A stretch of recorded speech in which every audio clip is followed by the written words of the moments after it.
નમસ્કાર, ગુજરાત સિક્યોર ન્યૂઝમાં આપનું સ્વાગત છે। હવે જોઈએ આજના સમાચાર। અમદાવાદ જિલ્લા સેવા સદન કલેક્ટર કચેરી ખાતે જિલ્લા સંકલન સમિતિની ડિસેમ્બર મહિનાની બેઠક જિલ્લા કલેક્ટર શ્રીની અધ્યક્ષતામાં યોજાઈ।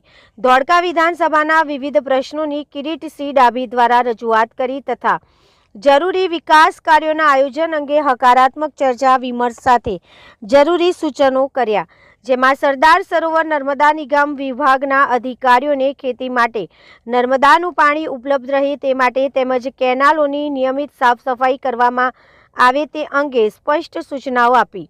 સાથે આવતા ચોમાસાની સિઝન સુધીના સમયગાળા દરમિયાન ખેડૂતોને તેમની ખેતી માટે સિંચાઈનું પાણી સતત અને સુચારુ રીતે મળી રહે તે માટે આગોતરું આયોજન કરવાની જરૂરિયાત પર ભાર મૂક્યો।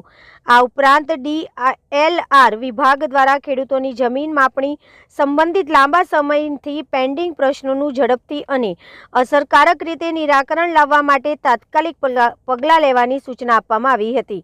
તેમજ ગુજરાત પ્રદૂષણ નિયંત્રણ બોર્ડ દ્વારા છેલ્લા 15 વર્ષથી વિસ્તારમાં આવેલા ગામડાઓ નેસડા, ભેટાવાડા, પાલડી વગેરે ગામોમાં કેમિકલયુક્ત પાણી આવવા બાબતે યોગ્ય અને નિયમિત રિપોર્ટિંગ ન થતું હોવાની બાબતને ગંભીરતાથી ધ્યાનમાં લઈ આ મુદ્દે તાત્કાલિક અને કડક કાર્યવાહી કરવા માટે સ્પષ્ટ નિર્દેશો આપવામાં આવ્યા।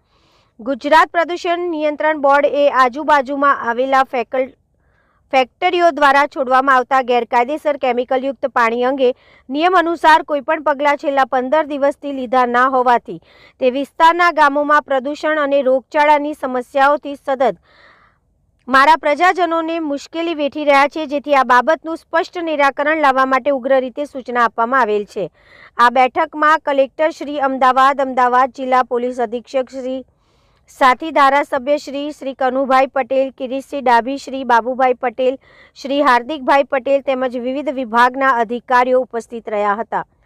Reporter Ramesh Solanki, Gujarat secure news, Ahmedabad.